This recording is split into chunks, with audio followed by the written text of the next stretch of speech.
When when Amy and I first moved up here, I moved straight up from college, and when we moved up, I moved up as a volunteer.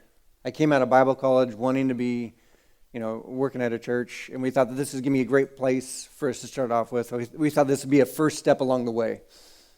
And volunteering eventually led into a part-time position. That eventually led into a full-time position. My buddy moved back in town, and I ended up going back to part-time position, and then volunteer for a little bit again. And I thought, what am I doing? This seems to be going in circles. This is not the route that I had initially thought that I would take. But eventually, after some time, we went back to full-time, and the pastor before me, my brother-in-law, he said, I think I'm on my way out, and I think you're the guy that needs to step on your way in. So I stepped back into full-time ministry, and then eventually became the pastor. And when I first started as pastor, I was just trying to hold everything together. And it seemed like week in and week out, I was just trying to make sure that I was working enough to be deserving of this opportunity. And to be honest, that's still a struggle for me today. This isn't working right now, but that's still a struggle for me today. That every single moment of my life, I'm like, am I doing enough to be able to walk out what God has placed in front of me, this gift that this is? The first 6 or so years of being a pastor was like a sprint. I mean, I was working hard every single day. I still do, but that was like, I was just holding my breath until Christmas came around. It's like, Christmas is the big day, Christmas Eve, big night, and then, hopefully get a little bit of a break in there, and then immediately start all over again, and Easter's on its way, and I was not in good rhythm. And over the last couple of years, I started to recognize that this journey that I'd been on and the rhythm that I'd embraced was not helpful. In fact, the motivation for why I was doing what I was doing was wrong. Because even as a pastor, I'm sitting there going, well, I need to earn my way. I need to prove to God that I'm deserving of this. And if you live that way, if you live with that burden and that weight, over time, you will start to feel the effect of that. And it's hard and it's difficult. And we all experience that, right? Health isn't something that you just get. You have to work toward it. You have to prioritize it in your life. During this series, we're talking about not just, physical health. We're talking about our mental health and how we can proactively take steps in this direction. You can have a growing faith in Jesus and mental challenges at the same time, because there's this idea that if we're wrestling or struggling with mental health challenges, then we must be off base. We must be out of God's path or out of God's plan for our life, or maybe we might even think that we're dealing with sin somehow, that because we have a mental health struggle, that it's actually a sin struggle. But the reality is it's not a sin to struggle with mental distress. This is something that's common today. It's more common than we think. There's about 40 million people over the age of 18 that wrestle with mental health. 19% of our population. If you throw in teenagers, it balloons up to about 36% of our population wrestles with this. Anxiety and depression, studies have shown that those rates since 2020 have risen 25%. This is substantial. Today, 1 in 3 people are wrestling with some type of mental health struggle. So this is not a small deal. This is a big deal.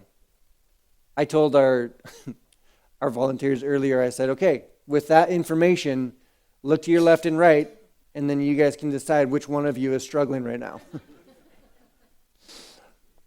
With this as prevalent as it is, and as crippling as it is to our world around us, I decided that today I'd call in the big guns. So I've got Dan Cornell to come in.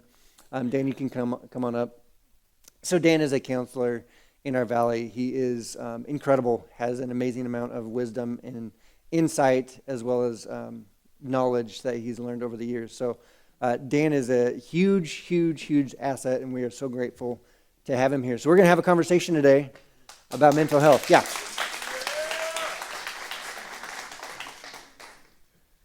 So Dan, thanks for joining me up here.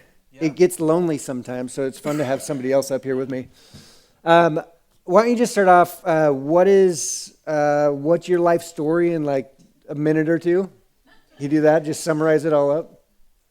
Yeah, so I born and raised in upstate New York, not New York City. For a lot of people that aren't really familiar with the West Coast, when you hear New York, you think the city.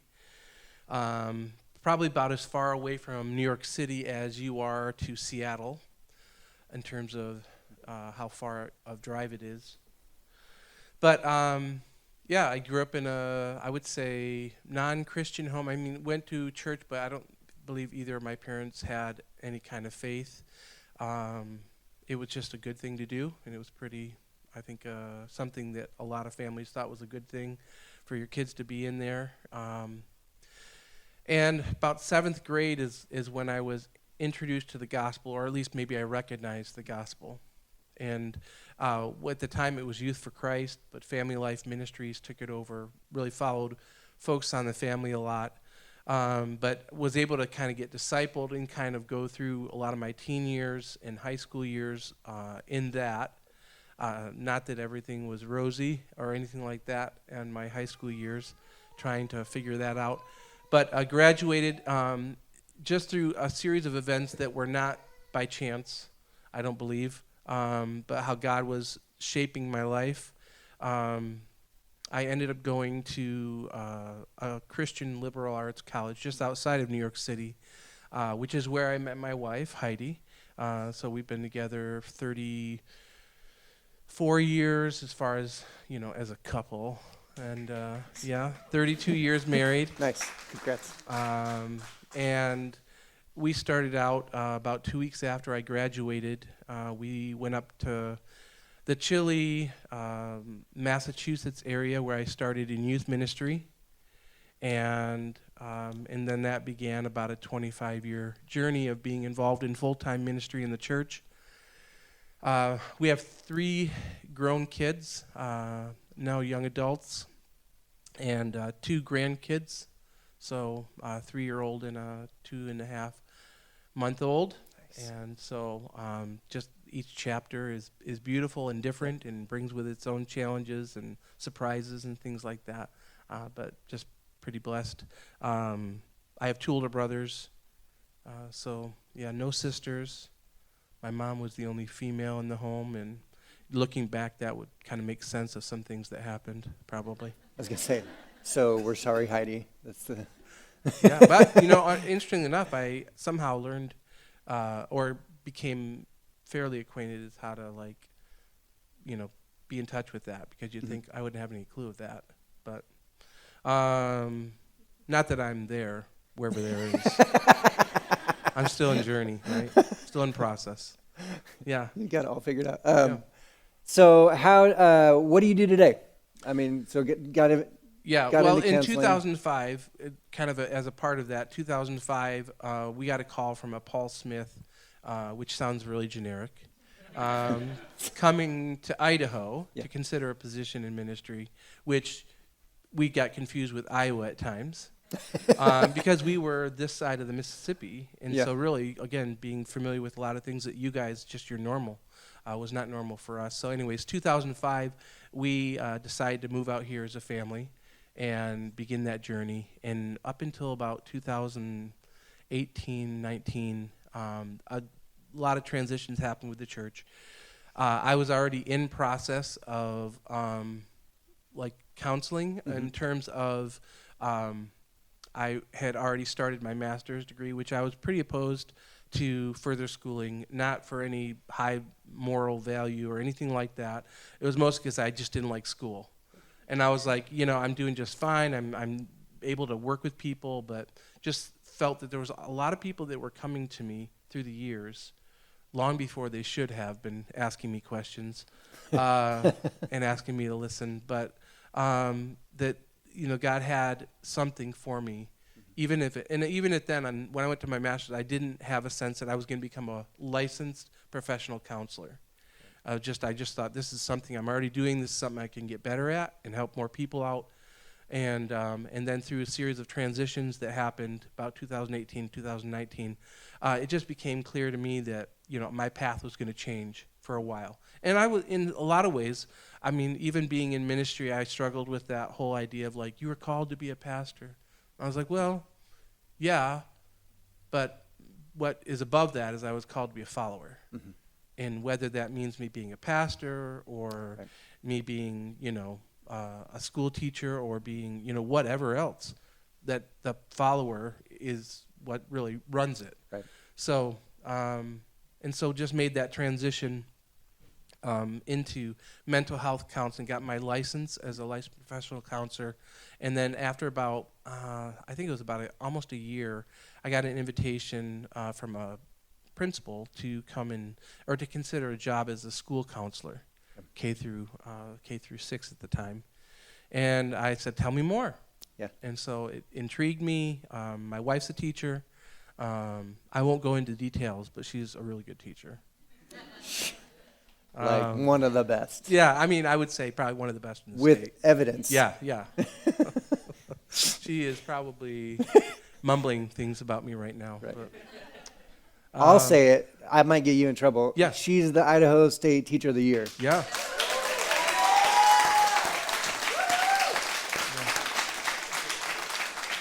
It's a big deal. She's kind of a big deal. Yeah. Yeah. Yeah. She is loving it right I know. now. Yeah, and so just began that journey. And then about a year after I started full-time mental health counseling, and I decided, you know what, I'm not much of a risk taker.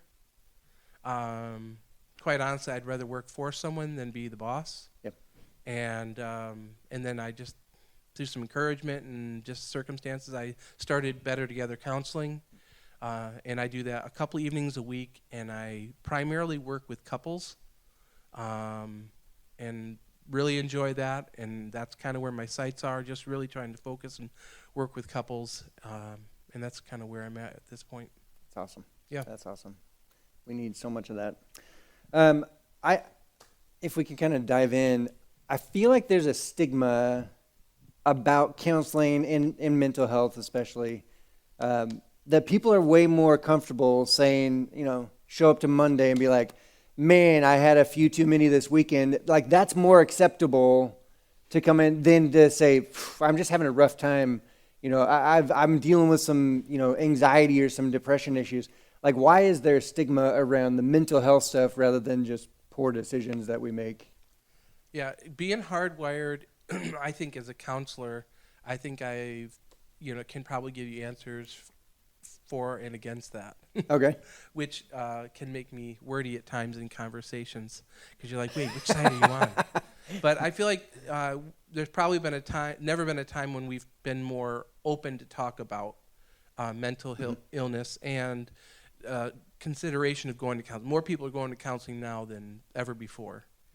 But at the same time, I believe that more people, because there is more conversation about it, more realities, and there's plenty of symptoms in terms of, like, when you think about anxiety, there's not a person in this room that isn't touched by anxiety. Right. Because anxiety in and of itself isn't necessarily a negative thing. Right? If I see a bear while I'm out picking huckleberries, which is one reason I don't pick huckleberries, I am going to become anxious, and I'm going to hopefully make a decision that helps me out. Right. If I don't get anxious, I may stay and try to pet the bear or see how close I can get to it. There's just certain things. Right. Anxiety at Christmas where you can't sleep. Right. Yeah. It can be a good thing. It's an exciting thing. Right. But then there's certainly anxiety at a level where it, begins to impact my ability to function.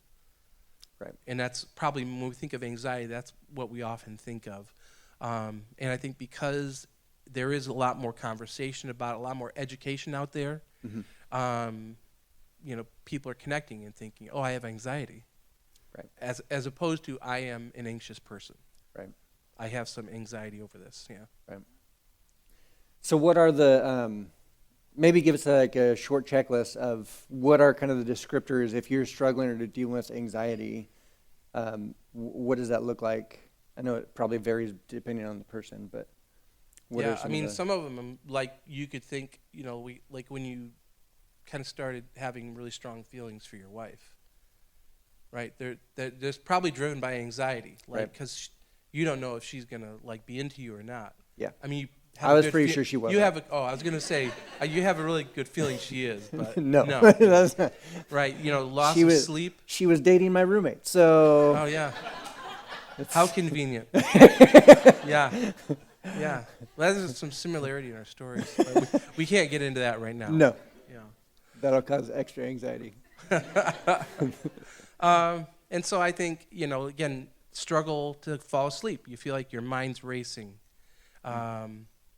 Some people, actually not a lot of people would call it this, but because I do teach about emotions, I've run across some pretty interesting kids videos, and one's called Lizard Brain, where they can't really access what we can with that prefrontal cortex, that ability Right. to reason and think strong. They just feel strongly, and so it's kind of like, Right. always on alert. Right. Right, that restlessness, hyper thought, almost like an impending doom.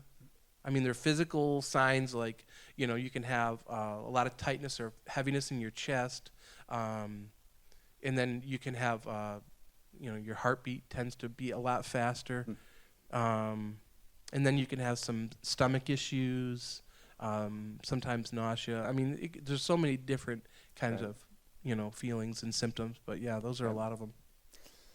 One of the quotes that you actually sent me is from Jody Colt. Is that his?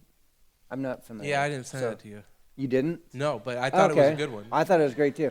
Yeah, I found it somewhere. yeah, But I feel like this talks a little bit about what, or says what we're talking about. Anxiety is like a rocking chair. It gives you something to do, but it gets you nowhere.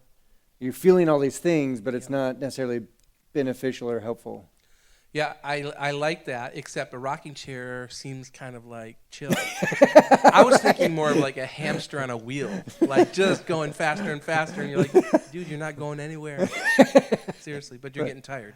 Yeah. And that's another actually sign. A lot of times fatigue, it goes along with anxiety because you're constantly sending off all kinds of chemicals, the hypervigilance. You can get exhausted, even Right. though you're not really doing anything.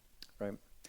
So we're going to get into this a little bit more, but throughout this morning, as we talk about specifically anxiety today, if you are starting to recognize some of those pieces, you're like, I think I check a few of those boxes. What might be a next step for someone to take? So I always think of it in terms of like a good, healthy friendship is powerful. I mean, our ability, how many times have you been in a conversation with someone and as they spoke something they had internalized and kind of like maybe even ruminated over but never really verbalized with someone else. They begin to process it with you. All of a sudden they're like, yeah, now that I say it out loud, it doesn't seem quite Right. as big. It doesn't seem as quite as logical. It doesn't seem as, right? And the ability for someone to listen to you and then to not be all frantic, like the Right. hamster on the wheel. Now they're on the wheel with you.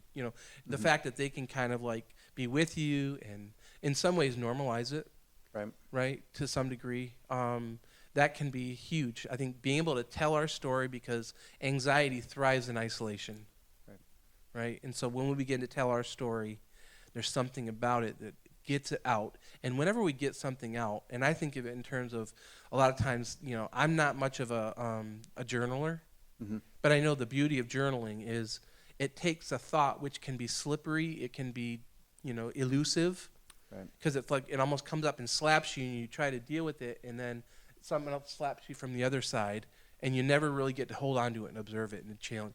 But when you write it down, you get to look at it, you get to examine it. Yeah.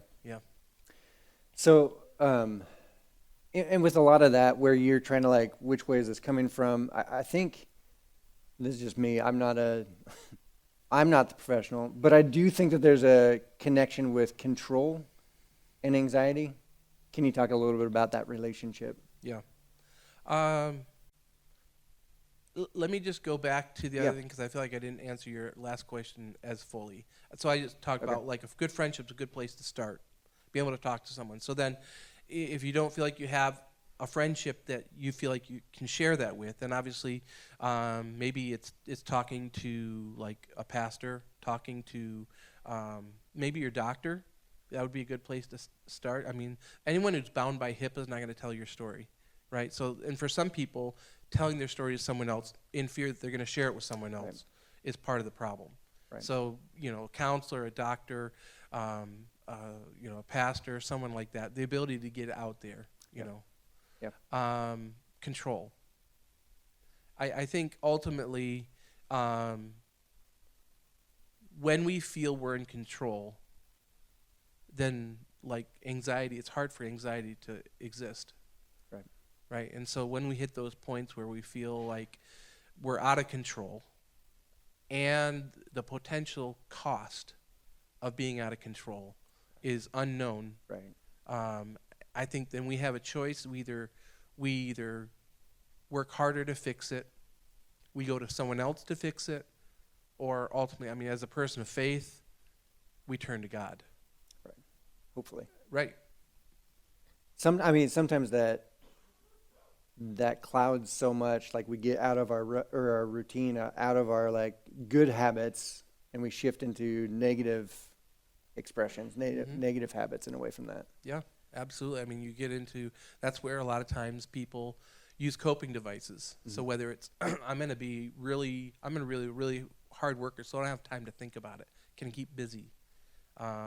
I can't control this, so I'm going to control this, right? Yeah. That's where I think, sometimes we can find some of the OCD tendencies and things like that is more of a control thing. Right. Because I'm too afraid to like take my hands off the wheel and let someone else dictate what's going to potentially happen because I've got a pain associated with that or whatever. Yeah. That's good.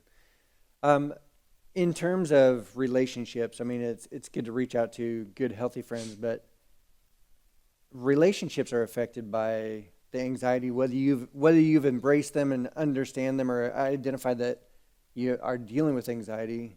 How does that play out in relationships? Well, so I think we've always cared about what other people think. But, and I'm not like trying to throw technology under the bus in terms of make it the devil or anything like that. Right. But I do think what it has brought is a greater awareness of people's either best sides or what they want to project as their best side. Right? Even like, filters, all that kind of stuff. Oh, wow, I'm just not as good as them. I'm not as I think that's thrown in a lot of things that makes us want to kind of hide a little bit for fear of being kind of exposed and labeled a certain way. So I think a lot of times isolation can happen in terms of moving away from people. Even as adults, find that I hear every now and then more people saying, I just need to take a break from social media. I just need to take a break, and I think that's a healthy thing. Right. Good thing. Right. Do those around you, like, do you? How often do you have someone come in and they've said, "I don't think I have anxiety, but everybody else in my life thinks I do"? Does that happen? I can't remember a time when it has happened, but like I feel like people are pretty aware. I think what I hear more is, I have anxiety. Right. Is what I hear more. I mean, if I did hear that, I'd say, oh, that's interesting. Right. That all these people that see you, like, are saying the same thing, but you're saying something different. Right. That's pretty interesting. That's when that little pause is pretty powerful. You're not really saying anything, but you're saying something. Right. Yeah. Right. Yeah. What happens to if someone's in the middle of anxiety, whatever circumstance it might be, but it's definitely rocked their boat. What happens to their communication skill and ability in that season? Yeah, I think it diminishes, right? It becomes more one track. It becomes more focused, that hypervigilance on what's going on, and less aware of what's going on around them. So it's like that person you have a conversation with, and all they can do is talk about themselves and what's going on, Right. and Right. they can't even, like, they don't have the capacity right then to even say, "Hey, how are you doing?" Right. Right? Because they're so stuck on that. Right. I think that's a reality. Which can be a challenge. Yeah.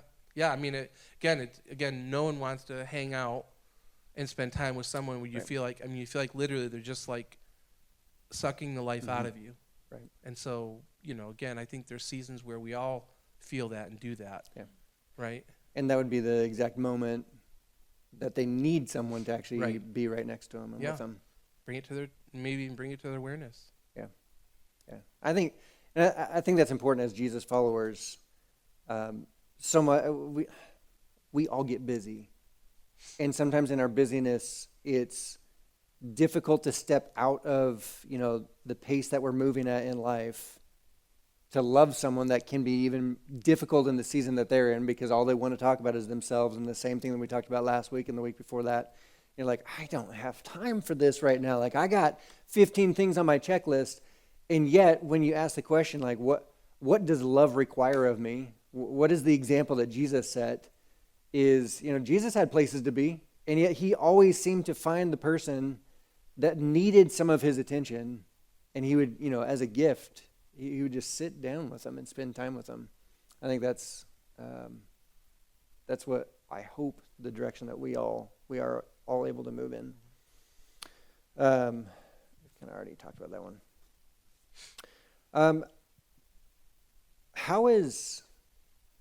I know so much of it can be kind of chaos, and you're just focusing on the problem in front of you. But if you're dealing with anxiety, how does that also feed or correlate into someone's self-worth of how they see themselves?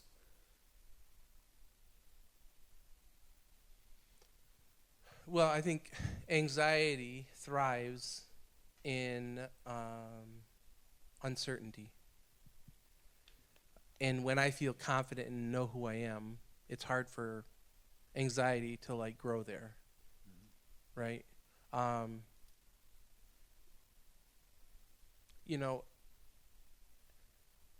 Trying to sort out like what does it mean to be a follower of Jesus is a lifelong journey. Right. And so I'm constantly reminded of things because we get like people and things going on in other people's lives in our proximity become mirrors to us. We notice what we're thinking. We notice, oh wait, I kind of felt that way, or I've done this, or or it's literally someone calling you out on something, and you're kind of like, oh, what do I choose to do with this? Right. And so I think, like that anxiety. Wait, what was the question? What was the question? Yeah, thank you. Your self-value, self-worth.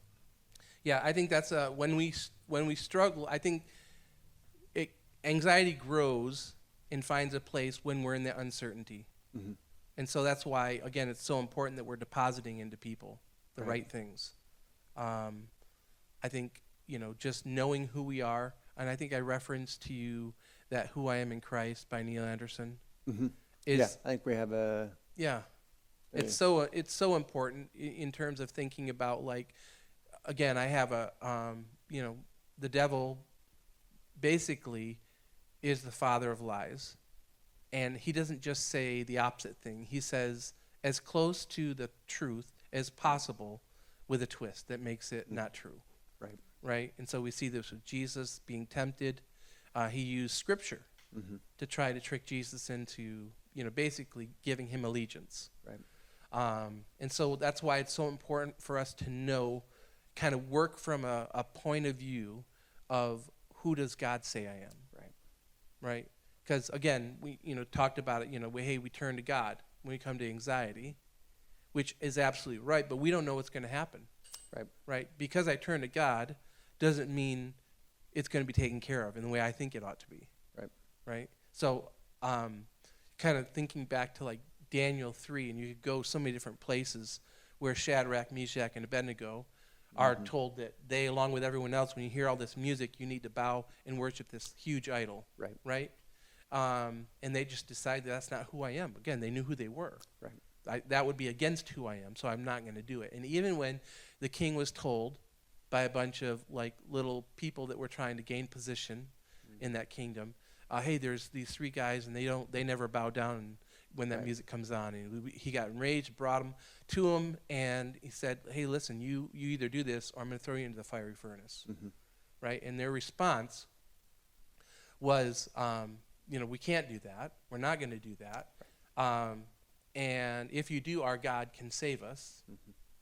And even if he doesn't, we're still not going to do that. So again, it wasn't removing the possibility that they could lose their lives in a pretty terrible way.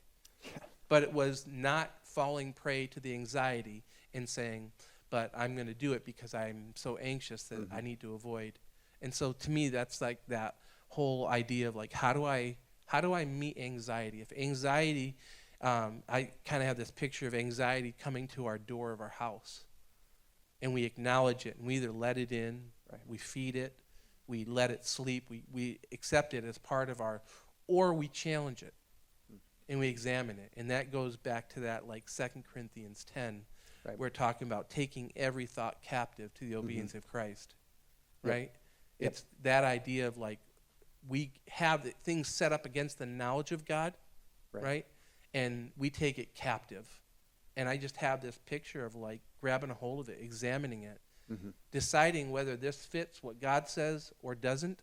And I either accept it if it does, or if it doesn't, I say you have no place here. And I stand on something that I believe, right? And that, again, that's the challenge, because we don't know exactly what's going to happen. Right. But, I mean, I've tried to follow the principle that no one else is writing my story. My story, when I chose to follow Jesus, was being written now by God, right? And so that's what I'm going to choose to put my faith in, even if I don't know what's going to happen. That's what I'm going to try to put my faith in. Right. So much of this sounds like there's, it's almost like your brain is playing a game on your brain, right? And the idea of taking every thought captive. It's like, well, I've got to take my thoughts captive, but where are those thoughts coming from? And they're my thoughts, they're in my brain. But how do you practically weed through that? Like, what does that look like on a regular basis? Or maybe how do you do this? For each thought, to take it captive, what is kind of best practices for that? So I'm going to use a really low bar example, right? So I love those. I'm from upstate New York. Buffalo Bills are playing today. Yeah. Right now, actually. Right now. Right? I thought you were going to cancel on me for a second. Yeah, I was feeling the cough coming back. And I started to feel anxious. And in terms of like the meter of like football fan are you, like I'm not way over here, ready to like bust out. I'm somewhere in here. Like Bills are my team, but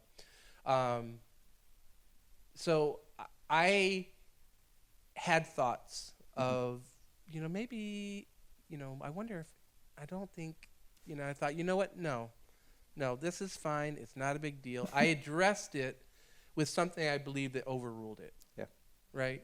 Now, had I known that they were playing today, I may have said, hey, I can't speak on this day. If you can do anxiety on a different week. Yeah, I may have done that. Yeah. If that it's works playoffs, though. We don't know. But we don't know. And so I think that is a little bit how it happens. Like when we feel that anxiety, we have to, first of all, we have to understand what's happening. Like we see a pattern of it. I notice that I'm not doing this. I notice right? And then we have to go to why is that? Because usually the symptoms don't take us to the root of it. Right? So I have to figure out like what's driving that anxiety. Oh, okay. So once I become aware of that, then I have to choose to accept that, or I replace it with something else. Right? No, this is what God says. He says this about me. Now, I don't know of God having anything to say about the Buffalo Bills. Haven't seen it. I haven't seen it either, right? The Seahawks, on the other hand, Yeah, on the other hand, yeah. Yeah. Are not in the playoffs. They It's will pretty be clear. watching Yeah, every yeah, game in the playoffs this year, which is unfortunate. But I think, again, you have that reality that this is where it's at, and then you have to replace it with something else. We haven't gotten into the neuroplasticity or how the brain works, Yeah. but when events happen in our lives, connections are made in our brains, even from my little 2.5-month-old granddaughter is beginning to make some of those connections. She's becoming aware of you. She's aware and she's hearing sounds and she's trying to make some of the sounds. Right. And it's pretty cute. It wouldn't be cute if I tried to do it for you this morning to model it. But, those are happening all through life through good experiences and negative experiences. Right. And I think that us realizing that, that we can retrain our brain, we can create new paths instead of going down that old path again and again and again, right? We can begin, and some of that is by replacing the truth or the lie, right? It's and we could do it either way. I can replace something I felt good about and replace it with a lie and go down that path. Right. And the more I do it, the longer I do that, the more fixed it gets. Right. Right.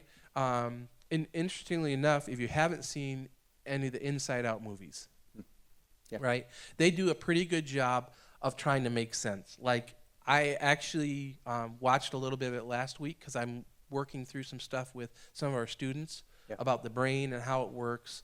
And some of them they're going to be getting to that point where they hit puberty. Yep. And some things are going to change, and it might be good for them to know some of these things before they get there, right? Instead of just listening to all their friends and what they think about it, their answers, because it's a confusing time.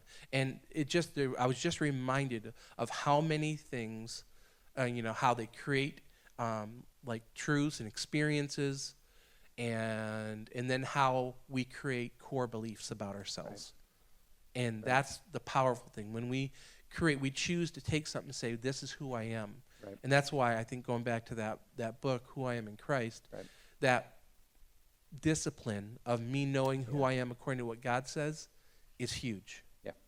Right? Doesn't mean everything's easy. It just means that is part of what keeps us from sliding down different paths, because I choose to put my faith in that. Right. So, which is, we're at church, so you probably expect me to say this, but you should read your Bible. It is incredibly difficult for us to know what God says about us if we have not read it for ourselves. Like if all that you're left is just hearing it secondhand or third hand from somebody else or some podcast or showing up to church every once in a while, like if that is the only voice or only insight to what God says about you, then it's a pretty limited perspective. There's so much of this that is, it's not somebody else doing the discipline for me. It's I'm doing the discipline so that in that moment, I can choose, the neuroplasticity. I'm actually choosing how my brain is going to be wired so I can see myself as accurately as possible with God's perspective rather than what the world around me is dictating. There is another verse, and I think that this one is probably pretty common when anybody, says that they're dealing with anxiety. One of the first things that people say is, well, aren't you not supposed to deal with that, right? Don't be anxious. Oh, thank you, Paul. That's super helpful. But can we unpack this verse a little bit? And I wanted kind of your take on it as a counselor, how to go about this verse, what's helpful about it, bring some insight to it. Yeah, I think it's probably, as I think about it as a counselor, I would say it's more of a not like running with anxiety, right? Being anxious is an indicator. Right. Okay, it's an opportunity. For me, it's a place when I recognize I have anxiety, that's the perfect place for me to exercise faith. Right. Right. In an ideal world, if I could do that more, like I would be a different person than I am today even. Yeah. Right? So if I could learn to do that, I think, prayer and petition. I can think of in the last couple of weeks of times that I just prayed, hey, I don't know, God, I don't know how to get through this. Yeah. I don't know how to change this. This has been a pattern for a long time. I'm going to replace this with this truth, but I'm still going to need you, because that could become an academic exercise. Right. Well, I don't need God. I have the Word of God, and I have my ability to just keep remembering, memorizing, right? Mm-hmm. And anything void of dependence on God is not a faith. Right. So Right. there's this kind of dance that as a follower of Jesus we do, that even though I'm trying to do the things and say the right things, it's still in utter faith. Right. That God, you're going to lead me. You're either going to take me through this, or you're going to somehow use this to do something in me that I can't even think or imagine. Right.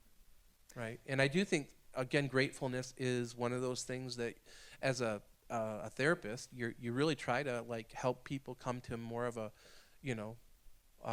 what are you thankful for? Yeah. What is positive in your life? What's going well? Right. Where have you not been swallowed up by this in the past? Right. So. I think, again, I might be speaking out of turn, but I think that, like you alluded to before, there has been a shift in how our society and how our world handles and deals and feels about anxiety. I think kind of the old school thought or mentality about it was, if you start to feel anxiety, you just kind of shut that down and shut it out and don't acknowledge it. I'm not going to embrace that. I'm not dealing with it. And we really, we just focus on the first part of the verse, nope, I'm not going to be anxious. And we just try to completely deny that we're dealing and struggling and wrestling with that, rather than, like you said before, using it as an indicator. You get familiar with the feeling of anxiety and what that feels like within you. Because if you feel it differently than, let's say, than my spouse or my friend around me, they're like, well, I'm dealing with anxiety and it's these things. You might deal with a little bit differently. And if you're able to recognize early, hey, I'm feeling some tension here, then you can start that process of, okay, well, what's the work that I need to do at this point? What's the lie that I'm actually wrestling with Right. at that point? So where is peace? It talks about peace, right? In a little bit later. That the peace of God, which transcends all understanding, where is that peace on the anxiety kind of spectrum?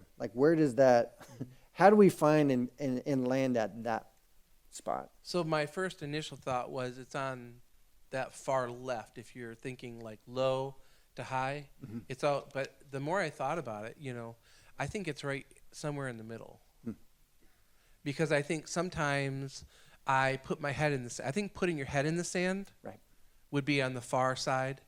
Yeah. And then fit to be tied might be on the other side, right? Just to kind of put them in pleasant terms. But somewhere in that middle is living in that anxiety, but Right. not ignoring and avoiding and trying to pretend it's not there, because that really doesn't, that kind of takes it away, but it comes Right. back, Right. right? And just thinking, I was having a conversation about a car issue with someone, and they were saying, they've had this similar, and I said, did you get it taken a look at? If you had it taken in, get it? Well, no, because last time I did, it cost a lot of money. And I was like, yeah, but that is still in you, even if you're just avoiding it, Right. it's still there. It's probably resurfacing every now and then. You're kind of like, Right. oh, I wonder if it's going to cost, right? So it would be better to at least go get it checked out. Then you would know. And that's the thing about anxiety, is usually it's not necessarily based on something that's actually happening. It's the fear of something might be happening. And so when you live in it, you can't do anything about it. Right. And maybe you don't want to do anything about it. You just want to avoid it, but it's still there. It still has some sense of control. Makes it tough, challenging. Right. I'm trying to get through some of these things. What are some common lies that people embrace maybe on a regular basis that you hear, that you can identify? These are kind of a handful that people often latch onto that lead to anxiety. Oh, I'm glad you added that last part because I was starting to go down Yeah, like yeah. Nessie, Loch Ness, and stuff like that. Cryptozoology. Yeah, Yeah. Um, uh, it's who I am. It's just who I am, I think, is one thing. It's maybe you can going back to that kind of picture of letting it in your house. Mm. It's kind of part of who I am. It's Right. just the way I am. It's the way I was built. Just can't do anything about it, right? Right. And then you obviously have some people that are just like in denial of it. They're just trying to busy themselves in so many other things. Right. Or it becomes debilitating. Right. I can't do anything. Right. Because even the fear of something triggering it, which kind of goes back to that, how do I socialize with people? Yeah. Well, I don't because I get triggered, so I isolate more, which just Right. becomes a breeding ground for more Right. anxiety. Yeah. That feeling of powerlessness. Yeah. We got to kind of wrap up here. What are some kind of some final thoughts? If someone in here this morning, like I said, you've heard what Dan's been saying, and you're like, pretty sure I've got a few of those things rattling around. What would you encourage them with today? What would you like to make sure that they hear you say this morning to kind of wrap everything up in a nice bow? Yeah. Stop it. Right? Perfect. All right. Well, thank you. I don't know if you've seen that. I think it's Bob Newhart does a little spoof on counseling. Just stop. Right? Again, I don't know like what God is doing in your life. We all don't take the same path, even though hopefully we all, end up in the same place in terms of, but our paths are all different. Our experiences are all different. But I think that challenge is that idea like that. Psalm 46, I think 10, says, "Be still and know that I'm God." And I just remember reading a devotional where it kind of landed on that. And just anxiety is not being still. It's a feverish pace that's hard to collect yourself, even hard to get your thoughts together. But like that being still. And knowing the God who did not spare his own son. Like for me, for you, is with you. I remember very vividly, we had a park that was just down the street on the same block, and I would go down there lots. And I remember Chipper Robinson, the bully of all bullies. He said that he was going to tear off part of my anatomy, which I quite honestly didn't know they were even called that. But I knew he meant something bad. And I came home and my big brother, who's older than him, went down and gave him the business. Now, there's something about knowing that someone's in your corner that helps alleviate. Like when I know I can do a task or a chore, or I know someone else has my back, like it changes the way I feel, the way I experience something. And I have just tried more and more. When I start feeling anxious, if I start feeling any sense of depression, anything like that, like it's just remembering, slowing down, stopping, and just saying, but you're with me. What does that mean? What does that mean for me now? Knowing that the God who can is with me. And wrestling through the fact that because I stop and recognize that and rest in that doesn't mean bad things aren't going to happen. Right. But, yeah. That's good. That's good. And I love the kind of what we started with, the idea that if isolation is a killer, then we should choose community as well. And so just to kind of continue, if you are wrestling with that, if you're wrestling with, feeling like you're alone, and it's you against your anxiety, and it's feeling kind of hopeless right now, you're in a group of people that are wrestling with a lot of the same things you are. You're not alone. And there's also a lot of people in this room that would love to be able to have a conversation with you, whether it's myself, whether it's Dan, our small groups, our volunteer groups. Like, we have people that would be more than happy to have a conversation. Please, please, please, don't go at this alone. Don't try to overcome it because you're strong enough. Find the help that you need, and we are part of that help. So we're a little bit late today, so I'm going to wrap this up. But can we all just say thank you to Dan, because he is so awesome.